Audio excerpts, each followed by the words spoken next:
It's good to have you join us on the Diaspora here on the NTA. I am Makut Simon Macham. Welcome to the program. Let's begin with the special interview we had with the Nigerian High Commissioner to Australia and his counterpart here in Nigeria. We asked them questions on Nigerians in Australia and indeed what Nigerians with desire to go to Australia ought to know and ought to do. We also tried to find out what is the relationship between Nigeria and Australia at various levels. Here is our interview.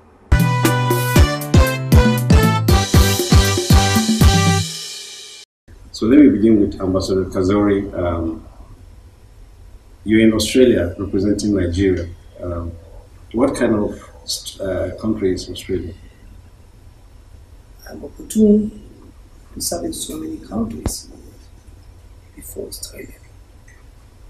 But Australia is exceptional. I say so because the people, they are excellent, nice people. They accept people easily.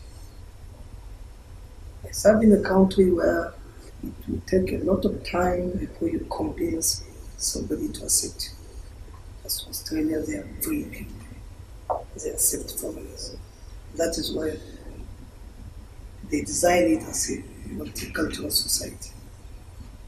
So in that case, I assume that will attract a lot of Nigerians. What's the picture of Nigerians in Australia? Are they, in terms of number, in terms of their profiles, who are they? His Excellency is here with me. I'm sure he will be agree with me that Nigerians are doing excellently well. And Nigerians are, the little time I'm with them, they make me proud. They make my job easy because I don't have much consular issues with them. And they are very skilled, talented people contributing to the economy of Australia in one way or the other. The picture was painted is sort of an open society that welcomes people. Do you have a request of Nigerians,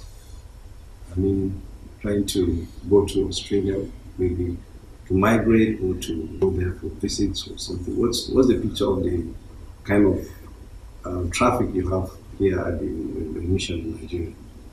Well, first of all, can I just say it's a pleasure to be on your program with my dear colleague and friend, Ambassador Kazari.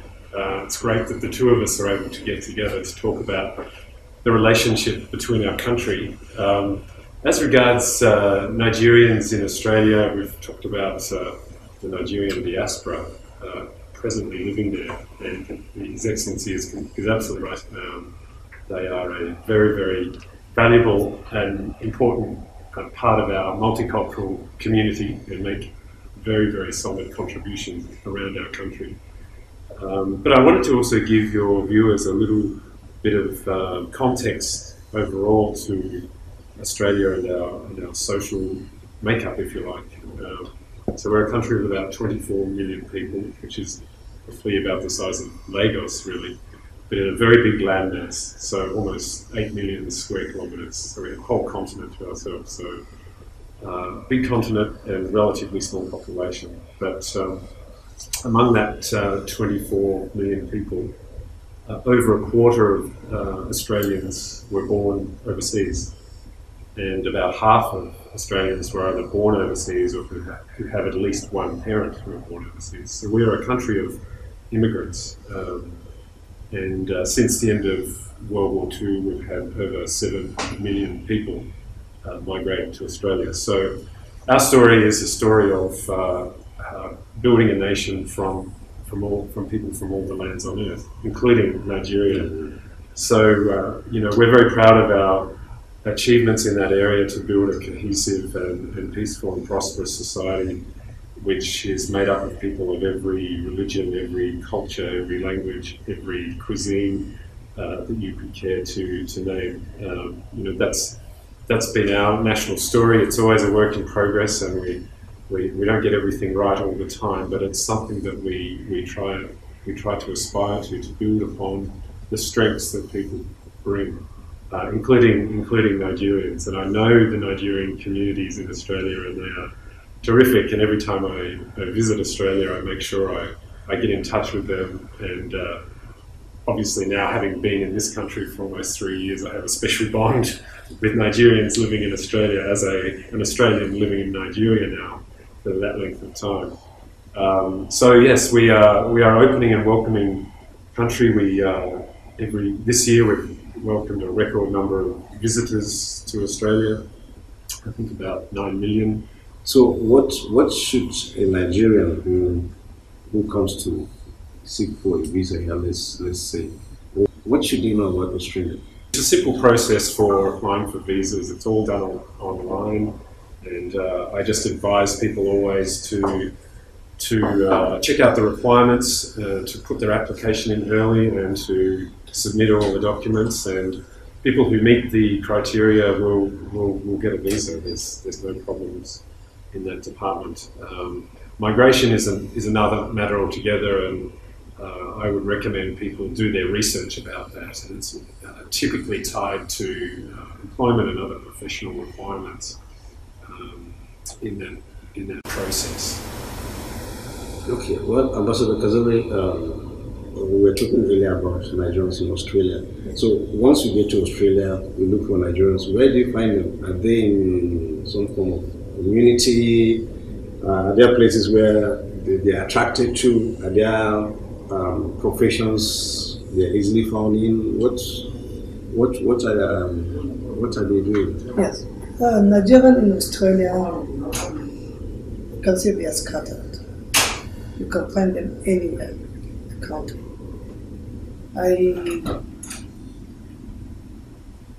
I have to let you know that we have a quite number of people in that beautiful country. According to the last census, that is 2016 census, we have more than 8,900, almost 8,500. If I can be precisely 8,493 Nigerians in Australia. After that, there are some children, additionally born after the census. And roughly I'm estimating them around 5,500. So if you join the two figures, we are thinking around 14,000 Nigerians. And they are doing very well and they are different in their field of endeavors. To mention some of their professions where they are working, we have quite a number of medical doctors, nurses, teachers, lecturers, business people. And let me be frank to say it. My brother Ambassador Ford will agree with me that Nigerians, especially in the medical field, they are doing a great job. I'm proud to mention that they are doing great. Their song, their experience cannot be compared anywhere in the world. For example, Dr. Uche Menekaya, medical scientist, and good a scientist. He's among the best doctors we have. He's now in Canberra, and he's doing great. And they are everywhere. Every part of the country, Nigerians are doing nice. So what do they tell you day in, day out? How do they access you in the mission in Australia? What kind of issues did you bring them? Are they comfortable? Are some in trouble? How do they get to you? I can say that they are more than comfortable. And it helped me to handle them in the mission because I don't have serious challenge, consular cases I don't have. As I said earlier, they are skilled people. They are in the High Commission for a purpose. Of course, there are few individuals, maybe uh, out of selfish interest, they find themselves in some crisis. But I assure you, they're very minimal. And I'm proud to be their High Commissioner because they don't give me any headache. Let me give you an example. Uh, I have a policy with the High Commission since I was on duty. I have an open door policy. Nigerians doesn't need to book appointment with me before they see me. Just come to the High Commission. Tell my staff that you want to see the High Commissioner. My door is open. So with this type of open door policy, I try to bring them close to me. And let me be proud to say that they accepted me as their brother and as their leader. They are comfortable with me and I'm comfortable with them. When I am on duty, I discover there are some challenge among them because of tribalistic separation. But I try to bring them closer. Since I'm assumed duty, I wish you would interview some of them. They will tell you that I'm the High Commissioner that bring them closer. Their leaders, their members. I try to show them we are one. So there's no need for any division. Especially we're in the foreign land. We have to try to come closer. We are in Australia for a purpose. So let's do our best and forget what is happening back home. And let me tell you, if there's any function, either in the church or in the community, the organization, without me they feel uncomfortable. And I try to bring all the tribes, Igbo, Yoruba, Hausa, even the minority and the groups, they are all together. So we have one big family. One Nigerian Australia. Yeah. You've been in Nigeria for some time now. What was the picture of the Australians we have in Nigeria in terms of number, in terms of areas where they are working? What's it like? For Australia and Nigeria, it's a slightly different picture. It's different in the sense that we go back a long way with Nigeria. Our friendship is a very strong one, but it's also very well established. So we opened our High Commission in Lagos in 1960. So we've been here since independence. The numbers of Australians living here is not large. It's difficult to put a precise figure on it, but it would be in the hundreds, not the thousands. And some of those would be dual Australian Nigerian nationals who are coming back and forth visiting family and friends. Some of them are business people. Some of them are visiting for academic or diplomatic or other purposes. So, I mean, one of the reasons why His Excellency and I talk very often is because we would like to promote more exchange between the two countries and for more Australian business people and others to visit Nigeria and to talk to Nigerians here about the opportunities that exist in trade and investment between our two countries. So for both of us, I think we've got a strong interest in promoting that. But there isn't so much as an Australian diaspora here in Nigeria. I wish more Australians could come and visit and see this beautiful and amazing country, because it's certainly a place where you quickly develop a deep affection for as someone from Australia living here. I found the welcome I've had since my first day back in 2015, right up till now. Everywhere I go, everyone I meet, it's the warmest of welcomes that I've received anywhere in the places where I've worked around the world.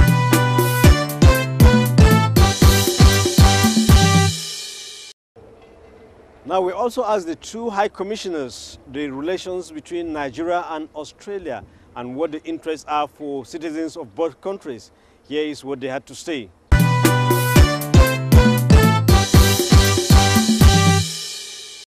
One of the reasons why His Excellency and I talk very often is because we would like to promote more exchange between the two countries and for more Australian business people and others to visit Nigeria and to talk to Nigerians here about the opportunities that exist in trade and investment between our two countries. So for both of us, I think we've got a strong interest in promoting that. But there isn't so much as an Australian diaspora here in Nigeria.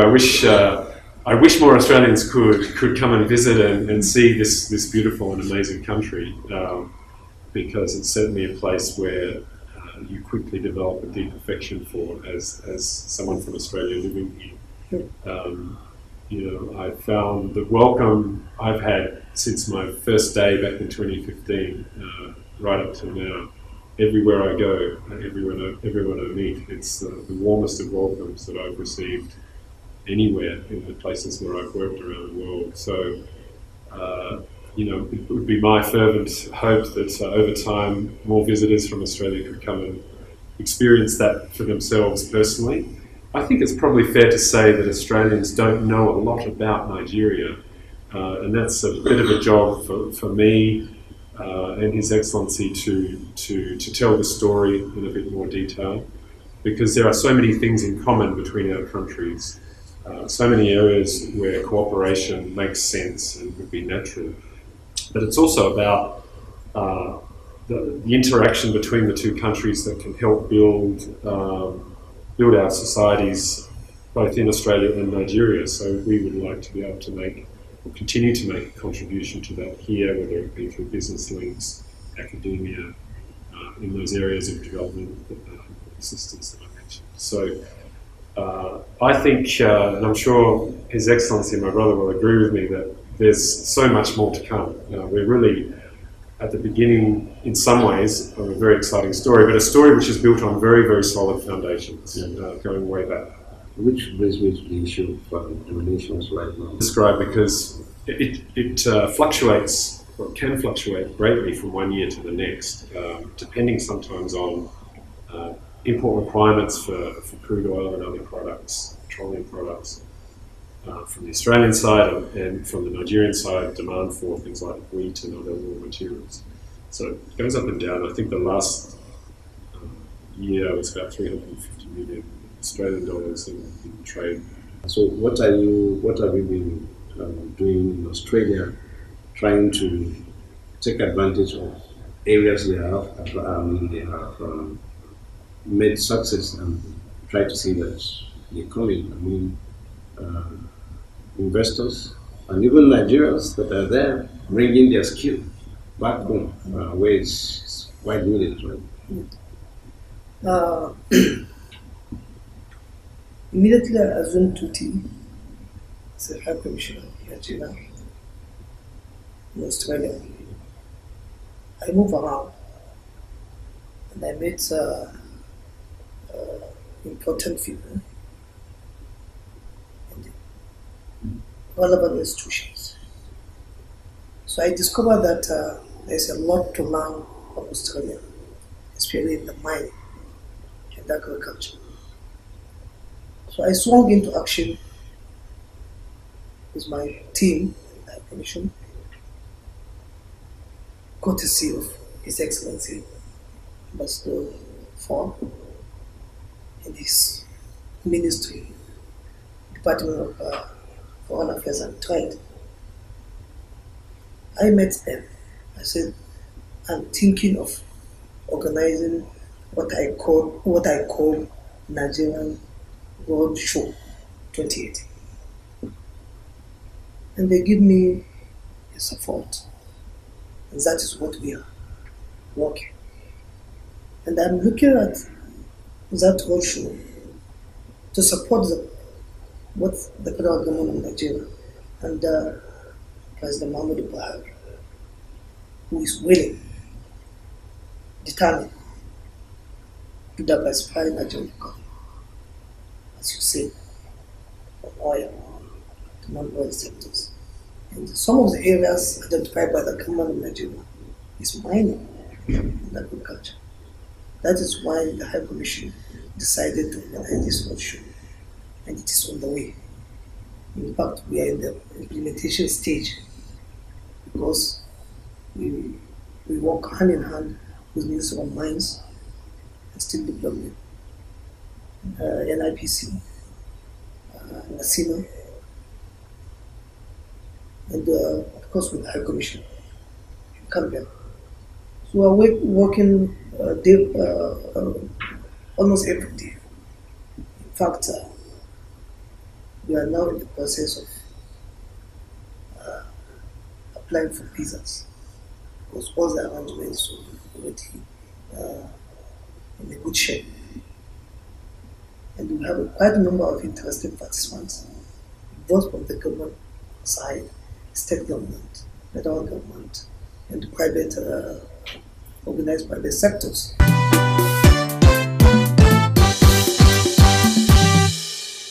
The World Cup 2018 has come and gone, but some Nigerians are finding it very difficult to return home.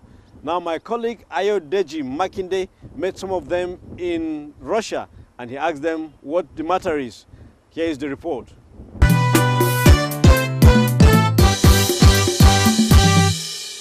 Following the conclusion of the 2018 FIFA World Cup at the Luzhniki Stadium in Moscow on Sunday, the party and celebration has started for Les Bleus of France, who won the second world title. While the Europeans are basking in the euphoria of this recent success, the story is a completely different one for Nigerians. Not because the Super Eagles crashed out at the group stage, but because many Nigerians who were duped, deceived, and lobbied to find their way to Russia to come watch the World Cup in the belief that they will be able to make greener pastures in Europe are now stranded. We are at the Diaspora airport here in Moscow, where we saw many Nigerians begging to even get a meal to sustain themselves, spending the time that relief will come their way and they'll find their way to Nigeria.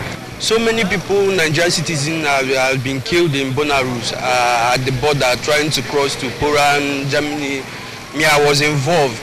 They jailed me for like 2 days. I bailed myself with $200. We already spent more than 1 week in this airport. Without buffering, nothing. We are stranded here. Please, government, you should try and do something.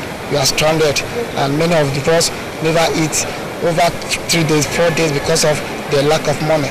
My husband said we should come to Russia so that I will from Russia travel to Germany. Getting here 4 days ago, and me trying a number is not going through. And me and my baby sleep metro station. After hearing the story of the stranded Nigerians at the Diaspora airport in Moscow, we decided to come to Mamanovsky Lane 5, where the embassy of the Federal Republic of Nigeria is located here in Moscow, to take the view of the embassy on this lingering situation. You can't leave your country on a FAN ID that is a temporary visa with a restricted time frame and expect that you're going to convert this into something else other than what it was originally intended for. But when you seek opportunities elsewhere, particularly in foreign countries, you have to be realistic about what it is you're expecting there, and you ought to be educated. Despite the embarrassments caused to the country by these scammed Nigerians in Moscow, the embassy of the Federal Republic of Nigeria here has credited the Lagos State Governor Akinwumi Ambode for fast-tracking the transportation of 50 Nigerians back into the country after they were scammed and left stranded in Moscow. The embassy also says it's intensifying efforts to commence the gradual relocation of these stranded citizens in batches to either Lagos or Abuja, where they can start a new life.